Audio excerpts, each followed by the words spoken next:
Isfahan का शहर एक खूबसूरत दरिया के दो तरफ आबाद है। दरिया के दोनों सिरों को मिलाने के लिए जगह जगह खूबसूरत पुल बने हुए हैं। इनमें से एक पुल सीव सिह पुल कहलाता है, जिसका मतलब है 33 पुल, क्योंकि इसमें 33 मेहराबें बनी हुई हैं। एक और पुल खवाजू कहलाता है और उस पर से दरिया और उसके दोनों तरफ फैली हुई शहर की इमारतें और सब्जाव गुल के तख्ते बड़ा दिलकश मंजर पेश करते हैं।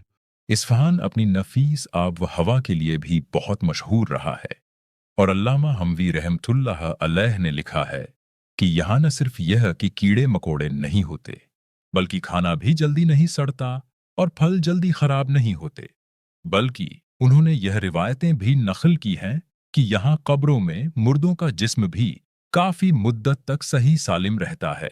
यह शहर हजरत फारूक ए आजम रजी अल्लाहु अन्हु के अहद ए खिलाफत में 1900 में फतह हो गया था।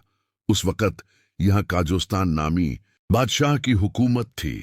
हजरत अब्दुल्लाह बिन उतबान रजी अल्लाहु अन्हु ने इसका मुहासिरा किया और जब दोनों फौजें आमने सामने हुईं तो काजोस्तान ने हजरत अब्दुल्लाह बिन उतबान रजी अल्लाहु अन्हु को पैगाम भेजा कि दोनों फौजों के लड़ने से खून रेजी के सिवा कुछ फायदा नहीं है।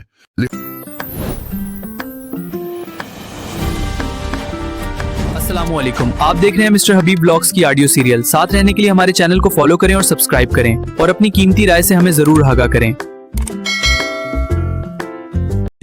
मुफ्ती मोहम्मद तकी उस्मानी अपने सफरनामा ईरान के सफर में लिखते हैं कि इस्फहान का सफर। अगला दिन हमने इस्फहान और कुम के सफर के लिए मुखत्तस किया था। इस्फहान तेहरान से तकरीबन 400 किलोमीटर के फासले पर वाक़ है। हम फज्र पढ़ते ही नाश्ता किए बगैर सफर पर रवाना हो गए। तेहरान से निकलने के बाद इस्फहान तक बड़ी कुशादा और शानदार मोटरवे है जो शाहराहों की तमाम जदीद सहूलियात से आरास्ता है। तेहरान से तकरीबन 100 किलोमीटर का फासला तय करने के बाद शहर कौम से कुछ पहले महताब रेस्टोरेंट के नाम से एक खूबसूरत आरामगाह बनी हुई है। यहां हमने नाश्ता किया और उसके बाद इस्फहान की तरफ अपना सफर जारी रखा। तकरीबन निस्फ फासला तय करने के बाद हम शहर काशान से भी गुजरे। गालिबन यह वही शहर है जहां बदाए उस सनाए के मौल्लिफ अल्लामा अलाउद्दीन काशानी रहमतुल्लाह अलैह पैदा हुए थे। उनका मज़ार हलब में है और उसका तज़किरा मैं अपने शाम के दूसरे सफरनामा में कर चुका हूं। सड़क का लंबा सफर मुझे हमेशा बहुत थका देता है, इसलिए मैं उमूमन उससे परहेज करता हूं, लेकिन इस्फहान देखने का शौक गालिब था। सड़क बहुत अच्छी थी और मेज़बानों ने गाड़ी का इंतज़ाम बड़ा आरामदेह किया था, इसलिए अल्हम्दुलिल्लाह ज़्यादा थकन नहीं हुई और हम दोपहर 12 बजे इस्फहान पहुंच गए। यह तेहरान और मशाहद के बाद ईरान का तीसरा बड़ा शहर है। इसे देखने का शौक इसके ज़ाहिरी हुस्न से ज़्यादा इसकी तारीखी अहमियत की वजह से था।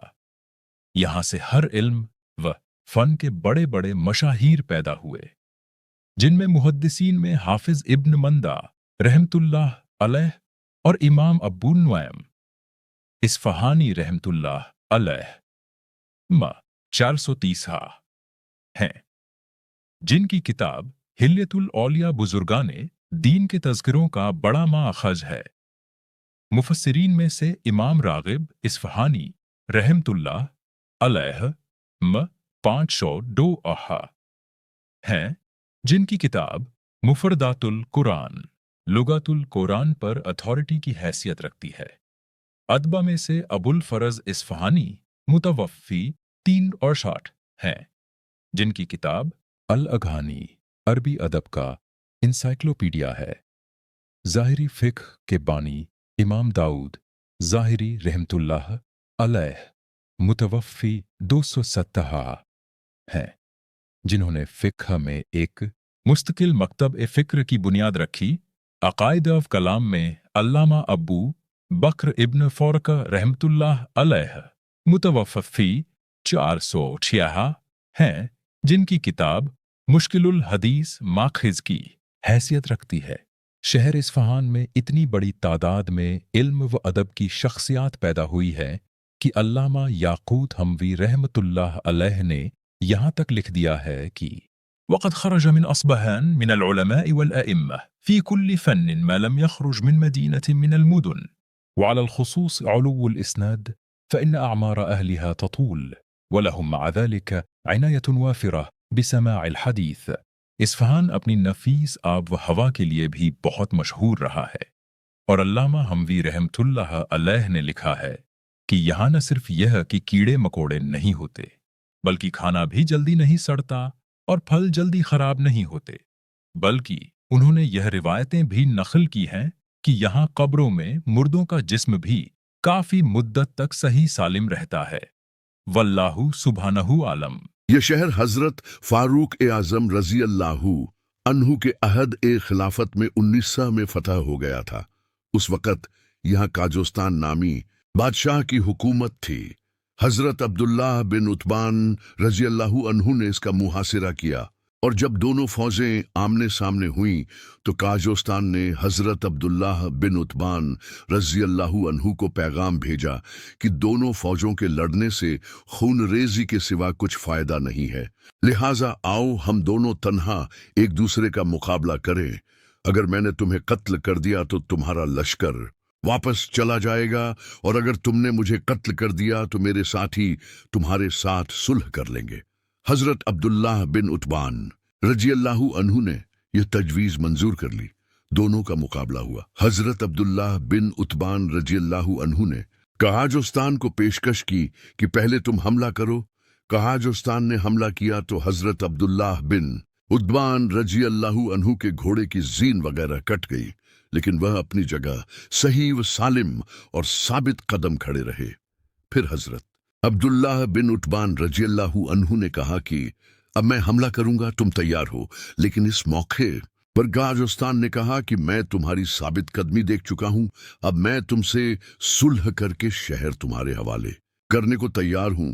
चुनांचे सुलहनामा लिखा गया, तमाम अहले शहर को अमान दी गई, शहर पर मुसलमानों की हुकूमत कायम हो गई, और उसके बाद से यह शहर अहल ए इल्म व फजल का मरकज बन गया। अगरचे इस शहर के चप्पे चप्पे पर उन अहल इल्म व फजल के मासिर मौजूद होंगे, लेकिन जब सफवियों की मुतस्सिब शिया हुकूमत यहाँ कायम हुई तो उन्होंने अहले सुन्नत के मासिर बाकी नहीं छोड़े। अब यहाँ सिर्फ सफवी दौर की यादगारें बाकी हैं। सफवी हुक्मरानों ने इस्फहान को एक मुद्दत तक ईरान का दारुल हुकूमत बनाया था, इसलिए यहाँ उनके बनाए हुए शानदार किले, महलात और मसाजिद अब भी मौजूद हैं।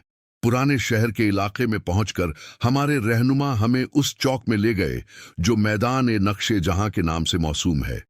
यह वाकई एक काबिल दीद मैदान है जिसकी लंबाई 1 किलोमीटर से ज्यादा और चौड़ाई तकरीबन निस्फ किलोमीटर होगी।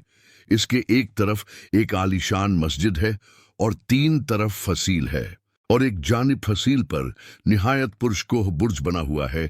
यह मैदान चौगान पोलो खेलने के लिए इस्तेमाल होता था, और बादशाह इस बुर्ज से खेल का नजारा करते थे। मैदान के एक तरफ जो आलीशान मस्जिद बनी हुई है वह अगरचे सफी दौर की है, लेकिन इसके पहलू में एक और शानदार मस्जिद है जो सल्जुकी बादशाहों के दौर की बनी हुई है, और उसकी दीवारों पर खुलफा ए तलासा हजरत अबू बकर सिद्दीका, हजरत उमर फारूका और हजरत उस्मान गनी रजी अल्लाहु अन्हुम के अस्माए गरामी बड़ी खूबसूरती से लिखे गए हैं, और दूसरी तरफ हजरत अली अल मुर्तजा रजी अल्लाहु अन्हु का इस्म ए गरामी अलहदा लिखा हुआ है। खुलफा ए तलासा और हजरत अली करमल्लाहु ताला वजहू के अस्माए गरामी में इस तफरीक की वजह समझ में नहीं आ सकी। बार कैफ हमने जुहर की नमाज इसी मस्जिद में जमात के साथ अदा की। ये इस्फहान का कदीम इलाका था, और तसव्वुर की निगाहें यहाँ अहले इल्म व फजल की महफिलें सजी हुई देखती रहीं, लेकिन चश्मे सर उनके मासिर को यहाँ की फजाओं में तलाश ही करती रह गईं। इस्फहान का शहर एक खूबसूरत दरिया के 2 तरफ आबाद है। दरिया के दोनों सिरों को मिलाने के लिए जगह जगह खूबसूरत पुल बने हुए हैं। इनमें से एक पुल सीव सिह पुल कहलाता है, जिसका मतलब है 33 पुल, क्योंकि इसमें 33 मेहराबें बनी हुई हैं। एक और पुल खवाजू कहलाता है, और उस पर से दरिया और उसके दोनों तरफ फैली हुई शहर की इमारतें और सब्जा गुल के तख्ते बड़ा दिलकश मंजर पेश करते हैं। हमारे रहनुमाओं ने हमें इन पुलों की भी सैर कराई। शाम 4 बजे तक हम इस्फहान में रहे और दोपहर का खाना खाने के बाद यहाँ से वापस रवाना हुए। इस्फहान का शहर एक खूबसूरत दरिया के 2 तरफ आबाद है। दरिया के दोनों सिरों को मिलाने के लिए जगह जगह खूबसूरत पुल बने हुए हैं। इनमें से एक पुल सीव सिह पुल कहलाता है, जिसका मतलब है 33 पुल, क्योंकि इसमें 33 मेहराबें बनी हुई हैं। एक और पुल खवाजू कहलाता है और उस पर से दरिया और उसके दोनों तरफ फैली हुई शहर की इमारतें और सब्जाव गुल के तख्ते बड़ा दिलकश मंजर पेश करते हैं। हमारे रहनुमाओं ने हमें इन पुलों की भी सैर कराई। शाम 4 बजे तक हम इस्फहान में रहे और दोपहर का खाना खाने के बाद यहाँ से वापस रवाना हुए।